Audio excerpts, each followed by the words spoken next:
All right. Hello, everybody. Thank you so much for joining us today. Before I hand over and before we get started, I just wanted to let everybody know that this session is being recorded so that we'll be able to share it with you after and use it on our social media, etc. The format of the presentation webinar is based around frequently asked questions. So if you have any additional questions, please just pop them in the chat section or the Q&A section, and we will get to those at the end. Like I said, the format of the presentation kind of already answers some of the frequently asked questions that the team get. But if we miss anything, please do put it in the chat box and we'll try to get to it at the end. So I'm going to hand over to our CEO, Naz Musa. Take it away, Naz. Thank you very much, Bianca, and thank you everybody for joining us this morning. We're going to talk to you a little bit about Saudi Arabia and what you need to know about setting up in the kingdom and some of the changes that have happened in the last few years that allow foreign investment to come into Saudi Arabia. I am the CEO for Sovereign PPG Group in Saudi Arabia. And also in Qatar, and I, alongside myself, can you see the next screen come up? I think it's come up, but I can't see any of the faces arriving on it yet. Alongside myself speaking, there's going to be James Elliott Square, who is our regional business development manager based out of Dubai. We're also going to be joined by Amjad. Amjad is our client relationship manager based in our office in Riyadh. Mohammed Zreik, who is also a business development manager based out of our office in Riyadh as well. And then Masood, who's our senior government liaison officer, once again based out of our office in Saudi Arabia. Our regional head office sits in the UAE. And we have an office based in the city of Riyadh. So what we're going to start with is really why Saudi Arabia. The kingdom has been in the news significantly over the last 3, 4, 5 years, as a lot of legislative change has allowed foreign investment and allowed a focus on the development of Saudi Arabia away from simply an oil economy. The giga projects that everybody would have heard of, from Qiddiya to Neom to the Line, have made global press, and it appears are in front of us every single day and have been for the last number of years. The Red Sea development is already open. A great deal of these promised giga projects are well underway or actually already in place. Saudi Arabia has the biggest population in the GCC, has one of the youngest populations in the world, with over 60% under the age of 35, and has a requirement to move away from just an oil economy. And so the 2030 plan that was put in place by Mohammed bin Salman, the Crown Prince, is well underway and is driving a lot of opportunity in the kingdom for foreign investment and for regional and local growth in industries outside of the oil industry. So everybody seems to be really interested in being there. You know, of course, there's a big population, there's a lot of disposable income, there's a lot of investment, and so a number of companies are clearly focused on developing either in the region from there or from internationally outside of the region into Saudi Arabia. As Bianca said at the beginning, we're going to structure this in a Q&A or an FAQ format based on the last 12, 18 months of us operating. The questions that we get asked most: what are the legal forms of companies? How long does it take to set up? What are the costs associated with setting up a business? What other costs after we've set up do you think we should have, etc., etc. We're going to go through all of these questions and others as a team. And at the end of it all, there'll be the opportunity to answer some questions if you want to put them in the chat or the Q&A, or if you just want to ask us a question at the end, then of course we'll be open to answering everything we can. As a start, James Elliott Square is going to talk to you about company formation. Thanks, Naz. Yeah, so the first question people ask generally is what legal forms are there in Saudi Arabia? The main two are an LLC branch. Generally speaking, an LLC is more preferable than a branch, moving from the 100% ownership coming into effect through SADIA and MISA. To have an LLC, you do need to have 1 year's audited accounts. So you do need to have, you can't come as an individual, as a foreign owner, but there are opportunities, as I said, for majority of companies to have 100% foreign ownership. There are a few nuances on that, which we'll come on to later down the line in this frequently asked questions. But what would you prefer? Generally speaking, an LLC.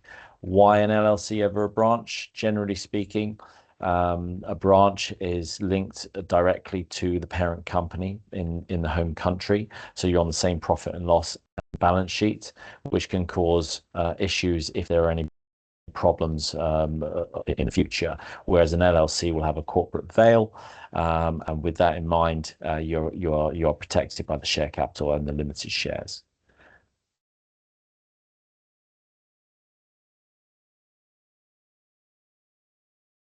Naz, can you go on to the next slide? Yeah, perfect.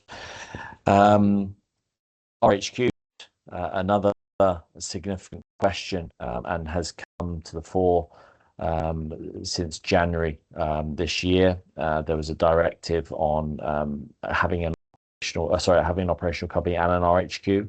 However, recently regional headquarters have actually changed, where you can actually have the operational company and an RHQ combined, which has been a significant advance. It was being quite obstructive in the past, where you would have to have an operational company and an RHQ, where now we can join them together to make it a lot more cost effective. What do you need for an RHQ? You need to have, you still need to meet the requirements. You need to have a minimum of 2 entities in the MENA region. You need to have audited accounts. You need to have directors and a board in Saudi Arabia making decisions. You need to have significant office space, and you need to employ up to 15 employees in country. You also need to make decisions for the region in Saudi Arabia. So it's not for everybody, but it is a requirement by law for having an RHQ to meet the mandates of the government tenders.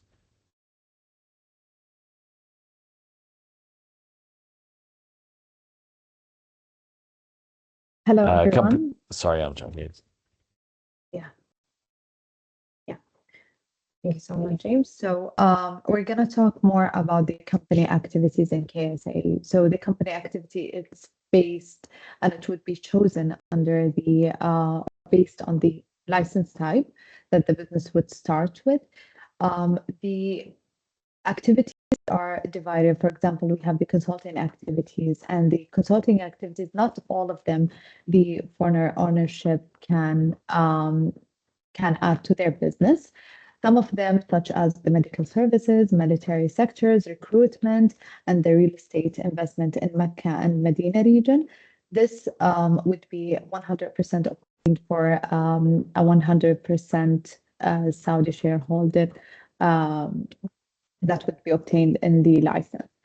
The possibility of adding another activities after the company is fully incorporated, this is possible, which is going to be based on the steps that the ministry would provide to obtain these amendments. So also activities, they have, like a couple of them, they have external external approval.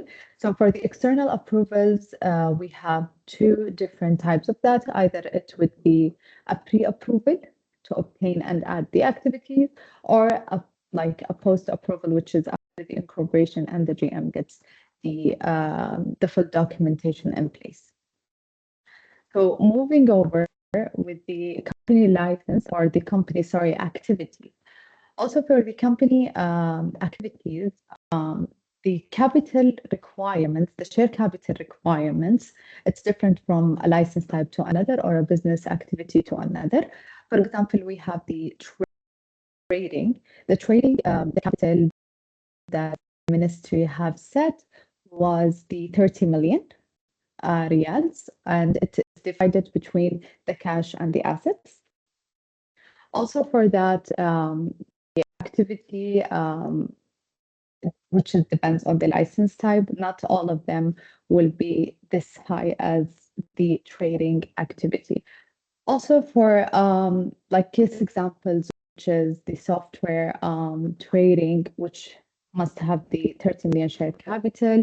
And for example, the other activity, which is based on different license type, which is the publishing of ready-made software, has a different share capital requirements. And the share capital, it must be injected, and it's important to be injected to the bank once it's opening and running. Moving over with the company license types, there is several of company license types, which is depends on the business that the shareholder want to obtain in or do in Saudi Arabia. We have the service license, trading license, professional license, industrial, real estate, or agricultural license. For professional license, for example, the professional license must have a KSA national as an individual to be a shareholder and has 25% of shareholding, which is the minimum, such as like the medical sectors, if you're the doctor, lawyer, accountant, and it's totally depending on the business that the shareholder or the foreign shareholder would like to do in KSA.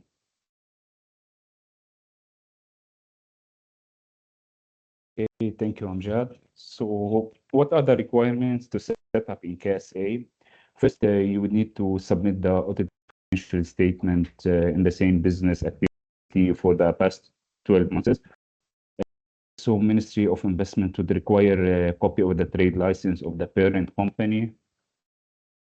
Also, identifying your GM in an early stage of the process is really important, as appointing your GM is very essential. It's essential to validate your company government portals and opening the bank account.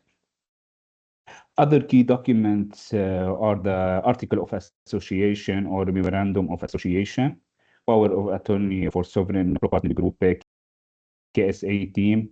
Also, you need to provide the shareholders' board resolution and the passport copies of the shareholder and the GM.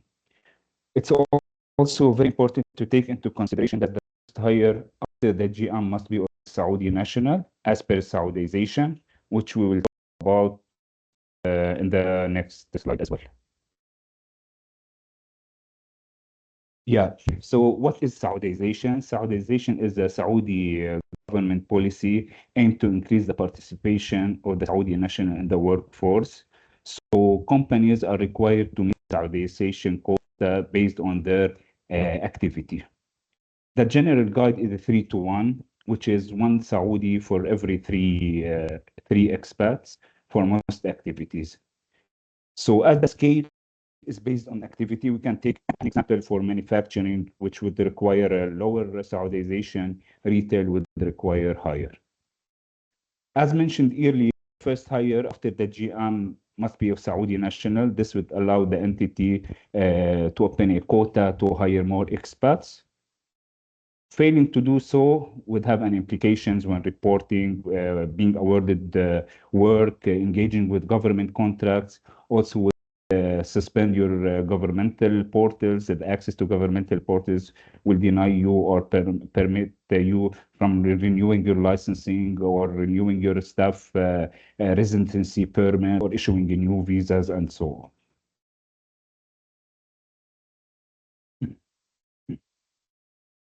So one of the most important thing as well is to obtain an GM IQAMA or residency permit to be fully incorporated. At the GM will be responsible to opening the corporate bank account, as will be the authorized signatory on the bank account as well. One of the question as well is choosing your trade name in Saudi Arabia. So if you are going with an LLC, you must include an Arabic word that has a meaning. We can go with the international, for example, or global, or activity field like for trading, for technology, and so on. While for foreign branch, you can exact name can be maintained, and the word branch will be added to the parent company trade name.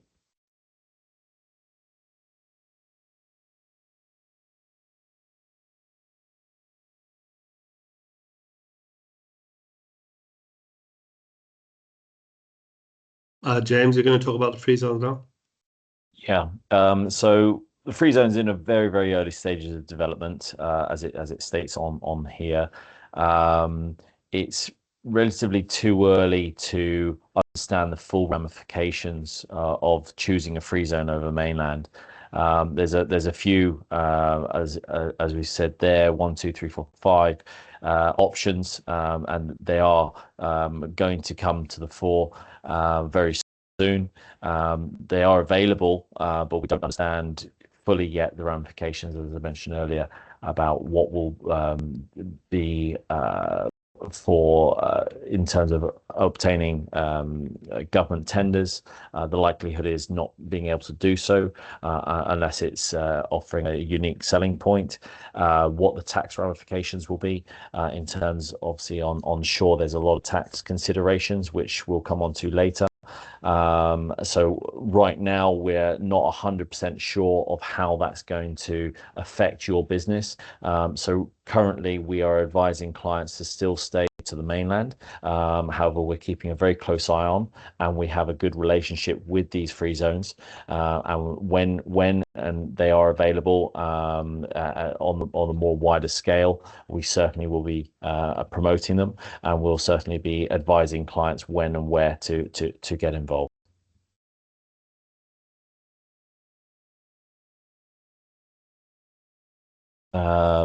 So there was a question asked about, is it possible to set up as a startup in KSA? As a foreign investor, unless you are a premium visa holder, which is in its own right is quite a costly exercise, you cannot open as an individual, as a foreign national. You can as a KSA national or GCC national own in your own name, but as a foreign national you cannot. So right now you do need to have, as Mohammed rightly said, 1 year's audited accounts and proof that you are able to provide those services, and you do need to be in that industry. There is a misconception that you need mega millions before you can set up in KSA. That isn't true, but what we would recommend is that you have a proof of concept in Saudi Arabia, because it is a different market and completely different jurisdiction to, say, Dubai. Dubai is a much more established market, whereas KSA is much more up and coming.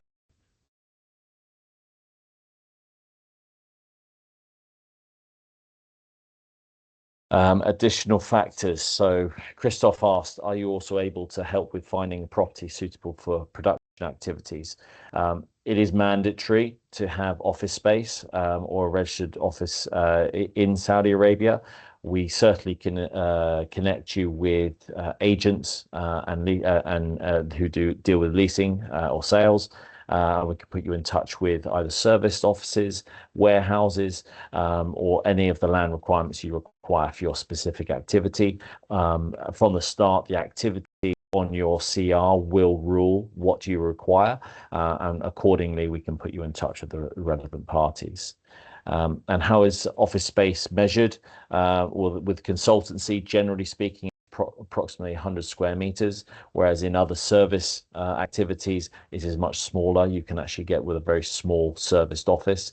As I mentioned, we will consider and advise accordingly from the start, so you're not suddenly surprised. You'll know from the very beginning how much office space you're going to need to take.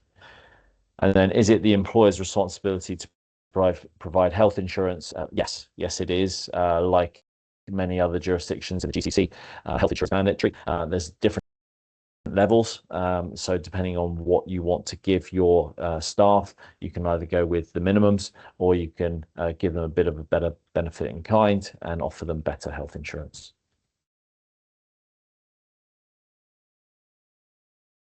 Okay, tax. The first thing I'm going to say is, as you're setting up and as you're coming into the kingdom, get some proper tax advice.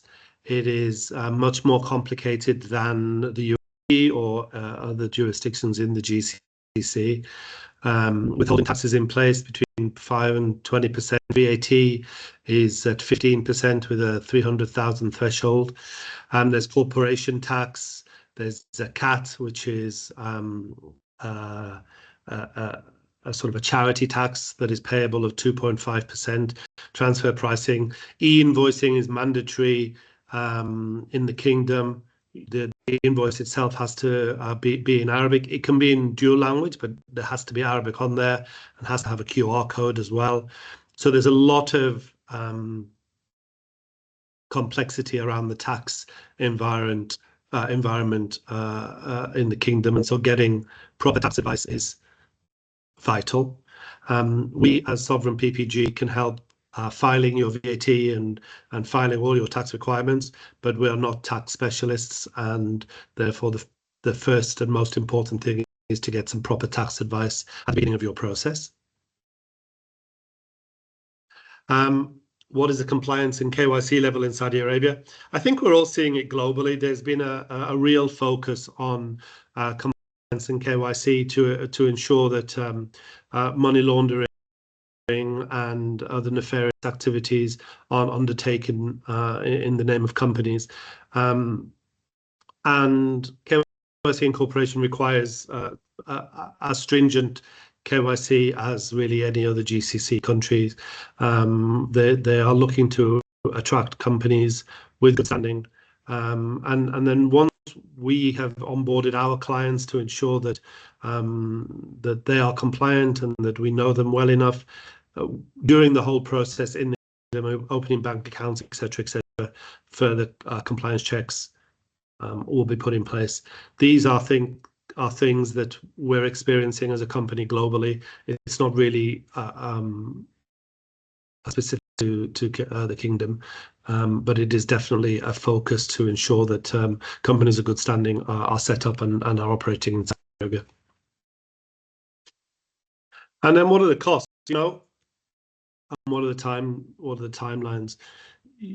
You're looking at a sort of a 3 or 4 month process to set up. If we say that you have to get your documents attested in home country and then notarized locally, that could be anything from 2 to 6 weeks, depending on how advanced you guys are. You need to appoint a general manager. Have you got one? If you haven't got one, then we can operate as an interim general manager for you to get work on and to get the process started while you find and identify your GM, and then hand over to them and set them up with their own residency and their own portal, Abshare portal, etc. And then for the MISA part of it, a non-GCC foreign investor, that's usually 60 to 90 days. So you're looking at a good 3 or 4 months from the beginning to the end of the process. Some things to consider: obviously the interim GM costs, external approvals if you operate in a space that requires health authority approval or education authority approval. All of those have extra costs associated with them. Every year you renew your license, you renew your office rent. You have to do your VAT returns every 3 months. Once you pass the threshold of 300,000 SAR in revenue, you got to account for your corporation tax and your GOSI, which is the equivalent of sort of let's call it a pension scheme. It's 21.5% for Saudis and 2% for non-Saudis, and all the employee benefits as well that are in the contract or in the labour law. So all of those are things that once you're putting your numbers together, you can't forget about, and have to be built into your business plan and into your forward planning.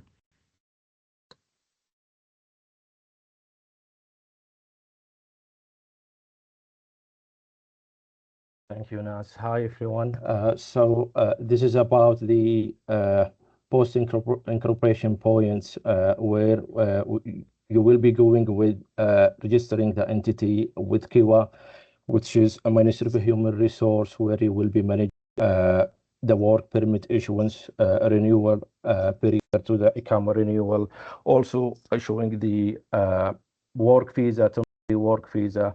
Mostly it's about HR staffing, which can be accessible 24/7 through the portal of Kiwa, and moving to GOSI, which is about the pension for the Saudi national as well as the GCC national, and also it will cover any work accident for the workers or for the employee during the business hour, and moving to Abshir and Nafat. So this is like an electronic authenticator for the government system. This will give you again a 24/7 access to most of the government portal, and moving also to MUDAD, which is about the WPS, the wages protection system, where you will be uploading on a monthly basis the wages of your employee, and moving also to zakat, which is subject to the Islamic law by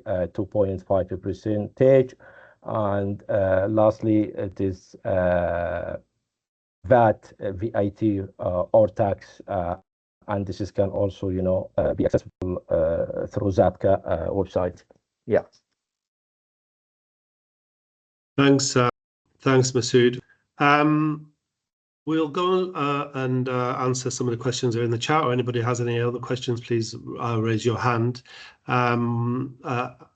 The formation, Bianca, just 1 second, sorry. The formation of companies in Saudi Arabia is quite a complex process, and the opportunity of having somebody on the ground to hold your hand through that process is really where Sovereign and Pro Group are able to support you. It's important that you get it right from the very beginning. There are checks and balances through the process, and there are checks and balances post incorporation. And so having a partner on the ground who can guide you through all of that and then support you even when you're up and running is really quite important. So back over to you. Let's answer some of the questions, and if we can't, we will definitely do so after the event. Yeah, absolutely. We've got quite a few here. I'll start from the bottom and work my way up.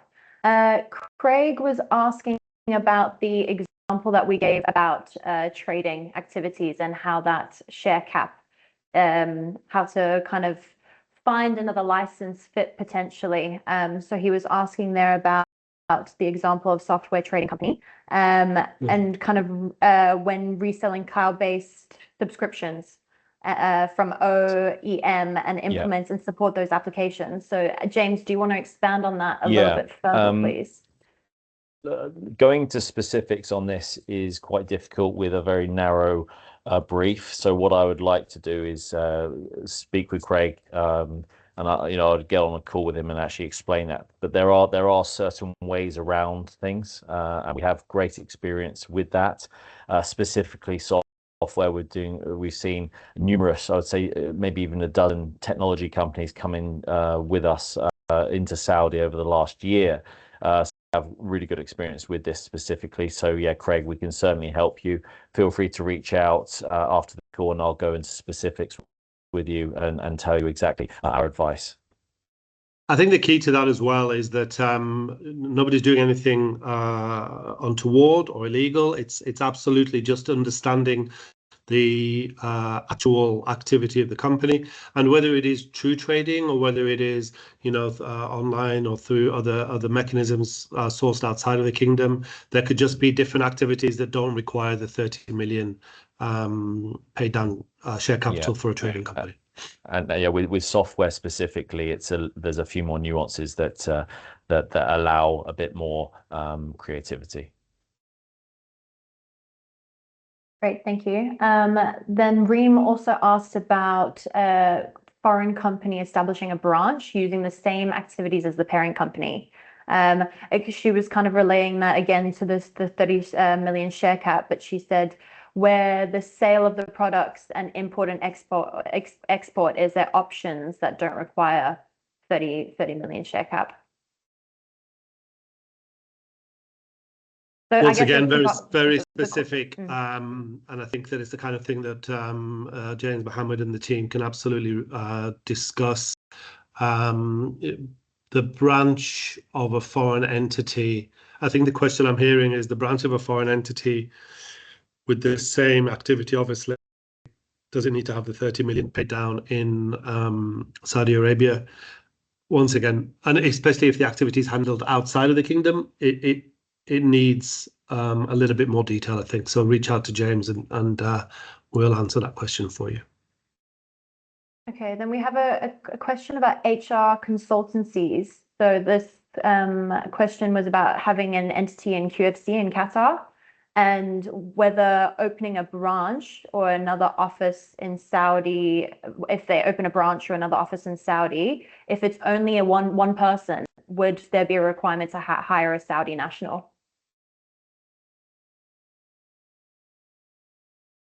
Amjad, would you be able to answer that?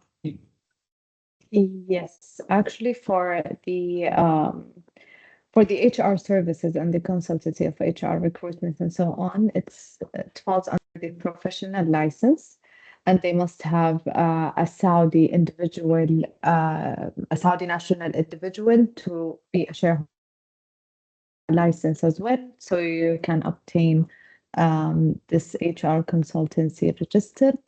And it also depends 100% on the regulations that the ministry set. So we can share more information about that, and they can connect with Mohammed, and we can answer that definitely with more details, I think. The next question was about legal requirements for establishing a foreign entity, but especially with regards to NEOM.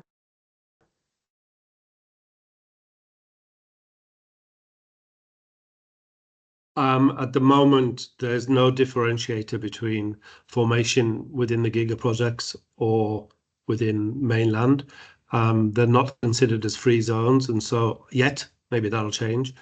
So there isn't really a difference between forming in Riyadh or forming in NEOM or forming in the Red Sea development. Yeah, to add to that, we've actually been specifically tasked by NEOM to actually look into how we can help clients who want to specifically go to NEOM. It's in the very, very early stages. So adding on to what Naz said, feel free to reach out to us. We'll keep you updated. We are the partner of choice, in these areas. So yeah, feel free. We're on the ground and we are here to help. Again, with regards to the HR consultancy activity and it being the same company based in Qatar, what is the requirements with being able to work with clients in Saudi Arabia? Do you physically need to have an office or branch there to be able to kind of work with clients on the ground if you have an entity somewhere in the GCC? I mean, that's quite a difficult one, to be honest with you, because if the question is regarding recruitment, then recruitment happens globally. If you have to invoice locally in Saudi Arabia, then you need a GCC presence. If it's HR consultancy in its traditional sense, you need to have it needs to be owned by a Saudi national, and you need to have local partner here. It really does depend on what you mean by HR consultancy. And what the actual activity is. So off question, individual question, it's not really possible to answer, but we'll talk to anybody that's interested and we'll find the right structure, right solution, or the right answer for that. And I think on top of that, if you take out the HR consultancy side of that, in just general, are you able to work with clients in Saudi on a consultancy basis? There's precedent that companies are doing so. Whether or not that's wise or not, that comes down to a lot of different moving parts. And yeah, so not just on the HR consultancy. Feel free to reach out to us about your specifics, and we'll certainly go through what we would advise and all the considerations surrounding that. Then Soraya asks about virtual working and co-working. I guess any remote working options in Saudi, is that available? There are co-working spaces, of course. Yeah, there's all the business centers that you hear of around the world, Regus, etc. But for registration, sorry, Nas, for registration, it must have a physical office. It won't work as a virtual address. So it needs to be a physical office, either in a physical space or in a business center. Does this reflect as well on the government portals of the national address registration? So it must have a physical office. But that can be within a business center. Even our office is within a business center. You have to have your nameplate outside of your physical office, etc. It can be registered as an office within a business center. Great, thank you. Then Reem asked about hiring employees. Can a foreign entity hire employees in Saudi Arabia through employer of record? Is that permitted in Saudi?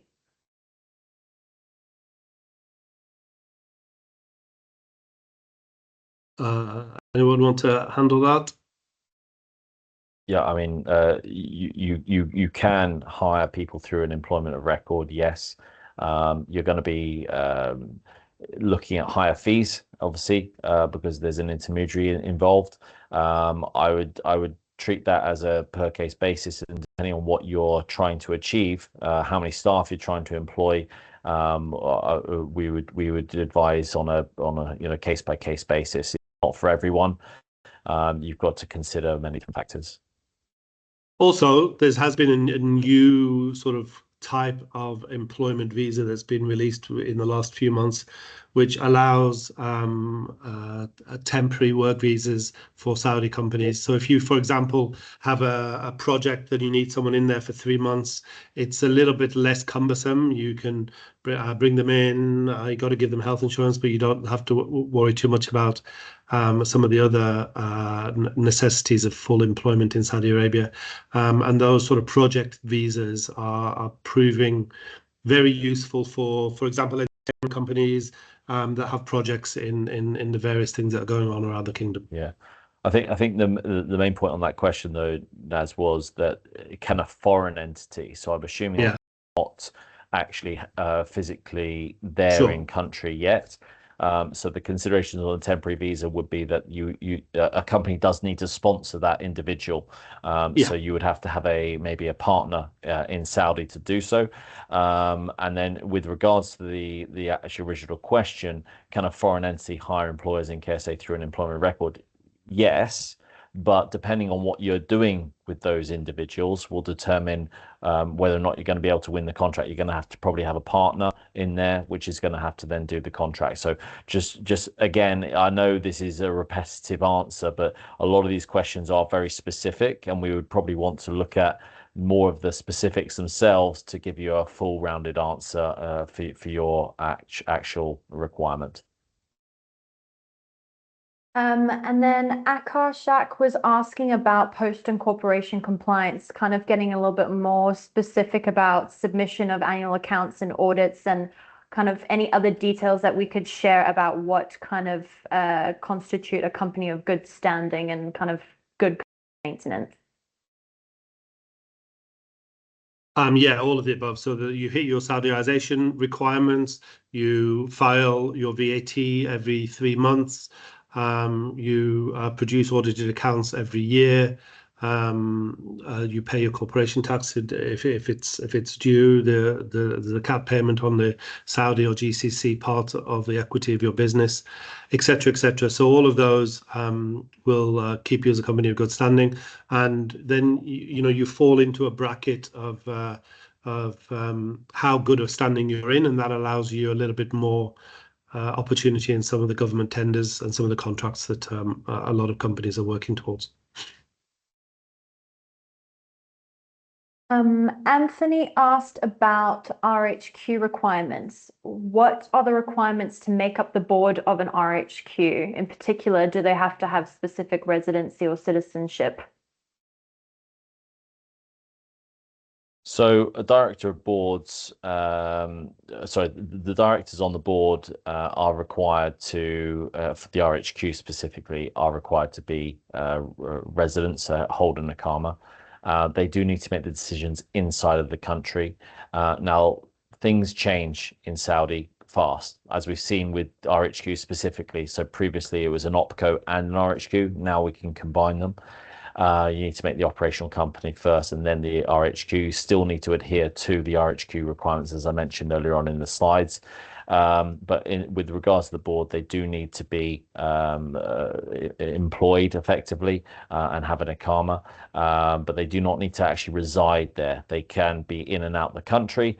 They would need to be in country 1 day every 6 months to keep the Iqama alive, but they do need to be in country for RHQs to make board decisions at the board meetings.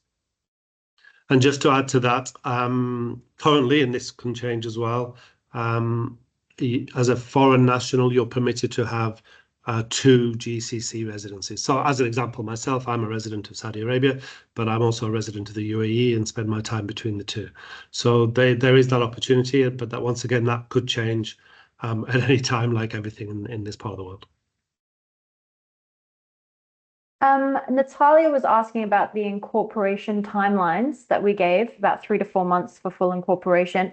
She was asking about how much time the general manager has to be within country to complete all the formalities. So for this question, I can answer it. So for the GM, he doesn't have to be present in KSA during the formation or the incorporation of the entity in Saudi Arabia.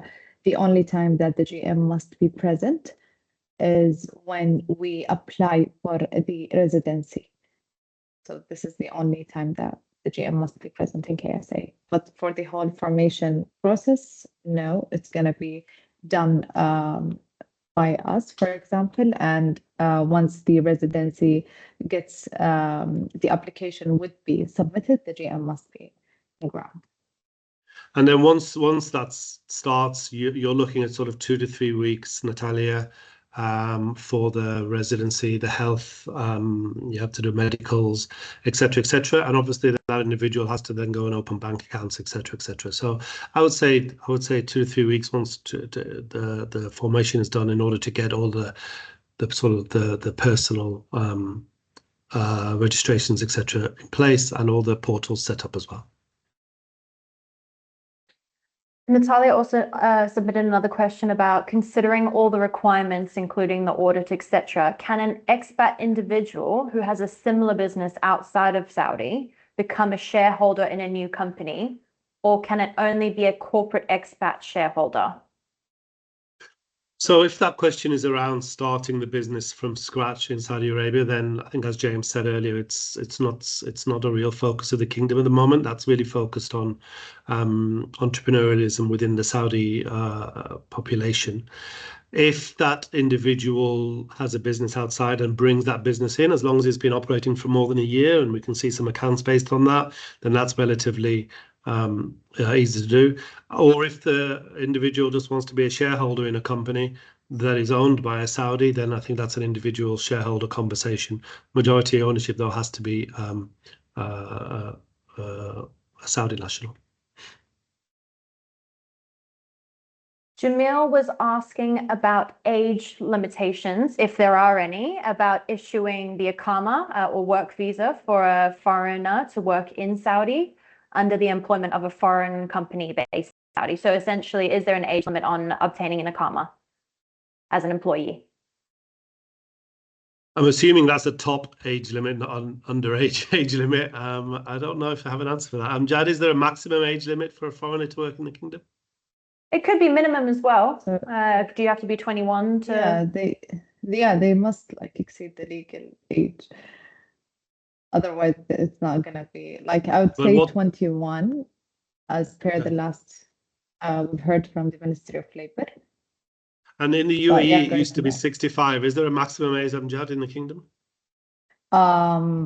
For it's different for private sectors and governmental sectors. It got updated recently. We can surely look into that and answer the question later on. All right, thank you. Akshay was asking about an employee working in the UAE being able to work for a Saudi company remotely. Is that possible? For this, it depends on the agreement that they have. If the foreign who's based in UAE who wants to work remote for the KSA for a KSA entity, it depends on their agreement. But this foreign won't be registered at all legally in the Ministry of Labor's system of the entity. So this foreign, if they wish to like let him work in KSA, he must issue the residency so he can be registered legally in the Ministry of Labor and has an ongoing contract.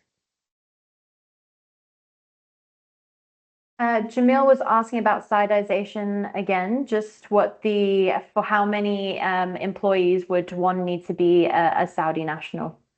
Yeah. That So- depends on. Oh, sorry, James. Go on. sorry. Go on. So, I mean, that's all specific to the activity on your CR. We from the very start, if we're doing the incorporation for you, we will lead you through that so you have that ready and understand exactly how many Saudis need to be employed. The first employee should be a Saudi national, so that's a consideration.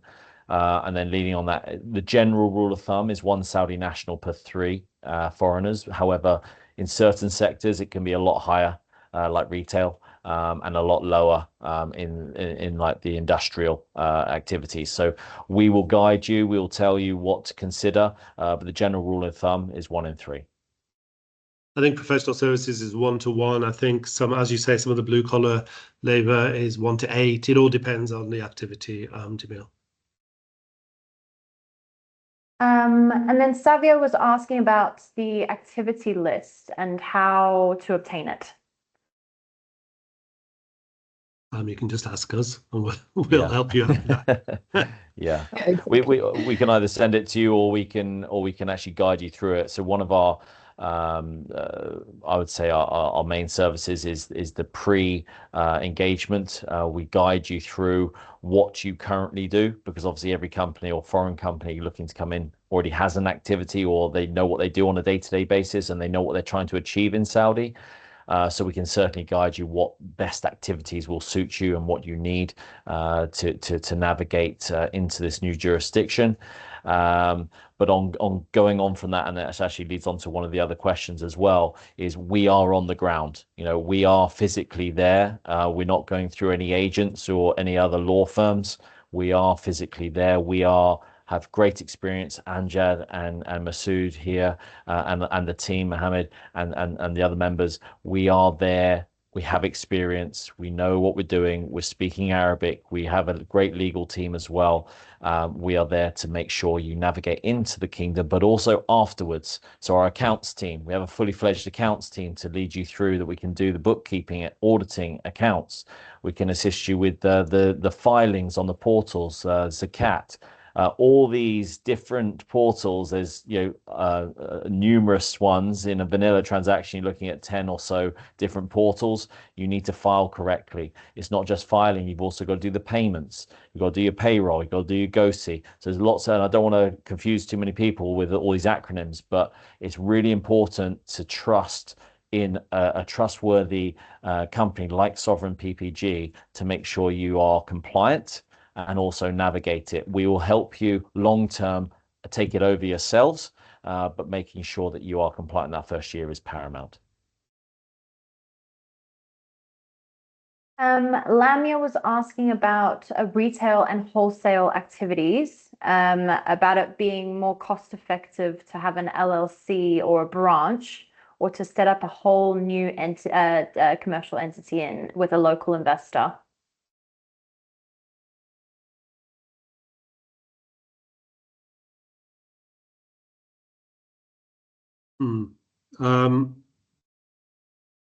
I don't know. I think it would depend on. I'm just trying to read the question myself now. It's a retail and wholesale business. We need to have a conversation outside of here about what the business is, what the current setup is, and its tenure outside of the kingdom, and then it'll be a relatively easy conversation to see whether to start from zero or to open a branch.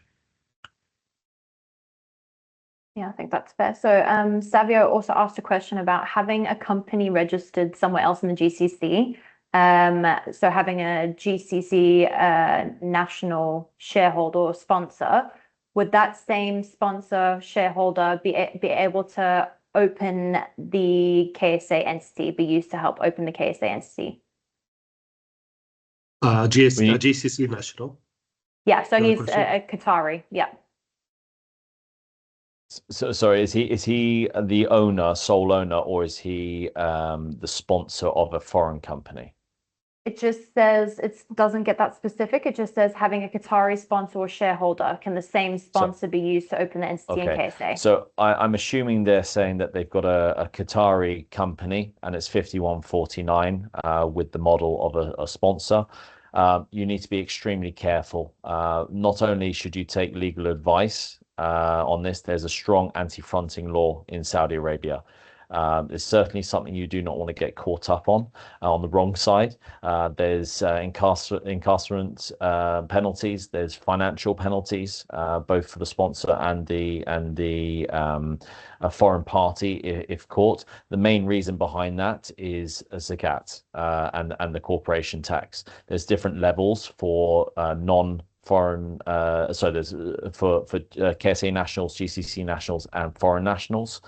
You know, if you go in as potentially a non-foreign national, so a KSA national or GCC national ownership model, there's significant less tax to be paid. Therefore, you have to take that into consideration that it could be treated as tax evasion. But take tax advice and take legal advice. 100%. I mean, if the question is around, does a Qatari who owns 100% of a business and operates that business in Qatar, can they own in Saudi? Then the answer to that is yes. But if that is a relationship to allow foreign ownership in Qatar or in the UAE or wherever else in the GCC, but not actually actively involved or a real shareholder in the business, then that is fronting and is something that the authorities are very, very keen to catch. Kunal was asking about whether we offer employer of record services or a support with relocating staff to Saudi, even for short-term contracts with local customers. We have referral relationships with people that will be able to support them to do that. Yes, we don't do it ourselves, but we can have support. Yeah, with the EOR, yes, but we do have experience with temporary visas, which Naz alluded to earlier. If they're looking for short-term contracts, we can certainly advise them what steps they need to take in order to navigate that process. If it turns out that they do not have an entity in Saudi and that they need to use an EOR, we can introduce to partners and affiliates. If they do have an entity there and they want short-term visas, then we can certainly help them with obtaining those through the Kiwa portal. We've got a question from Barney about when setting up an LLC, do the audited accounts of the parent company need to show profit from the most recent year? So for this question, when we submit the required to the ministry have a dedicated team to look through these financial statements, and they would give us the answer.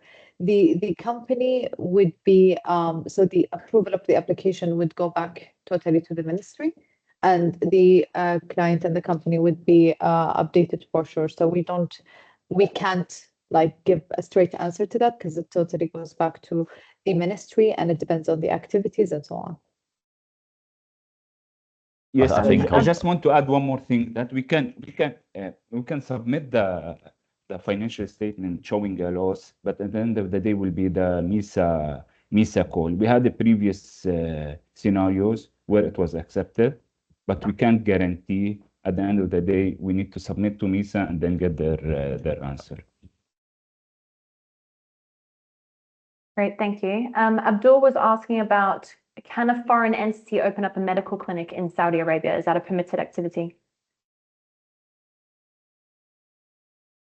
So for the medical activities, it goes back only for the Saudi nationals, as per the professional license. As you can see, for doctors and so on, it goes back for a sole ownership of a Saudi national.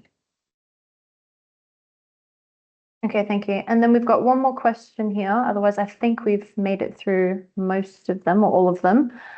Is from Anita asking about the difference in setting up in a special economic zone and NISA. I mean, James, you already alluded to that, but do you want to just summarize what you'd said already?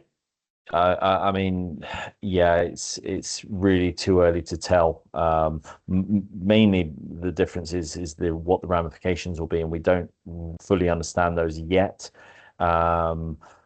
In terms of MISA, you certainly need 1 year's audited accounts.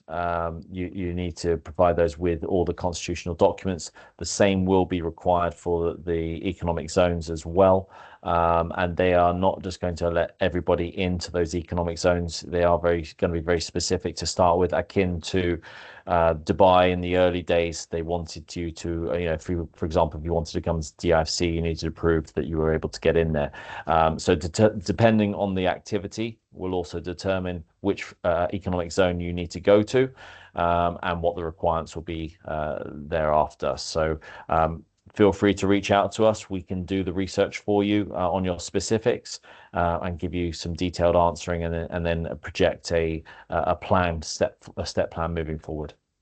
And just to add to that, the free zones, a bit less than the economic zones, but the free zones themselves in the UAE were set up as a mechanism by which some companies could own 100% within the free zones, whilst they couldn't own onshore their businesses 100%. Obviously, in the kingdom, for the majority of your activities, you can own your business 100% straight away. So the advantages of the free zone really, or the free zones or the economic zones, really do need still to be fleshed out. Whether there will be eventually tax advantages, or whether there'll be a collegiate atmosphere, or your ability to tender for government contracts. None of that's really known at the moment. They're still developing and they're still being developed by the kingdom. But it's not the same as when the free zones and the economic zones in the UAE were set up, because at that point, you couldn't own your business 100% onshore, whereas you could in the free zones. Whereas Saudi Arabia right now, with the majority of activities, you can own it 100% as a foreign national. Great. I think we've got through all the questions, so I think now's a good time to close the session. So we appreciate everyone very much for attending. We hope that we're able to answer some of your questions that you were a bit unclear about. The team, James, Amjad, Mohammed, Nazar, and Masood are all available to answer any additional questions you may have. Feel free to get in touch with us, and we can discuss your specific requirements. Naz, do you have any closing statement? I think you've covered it all really well there, Bianca. Thank you everybody for attending, and we're all here to help you expand your businesses into the kingdom. Fabulous. Thank you very much, everyone.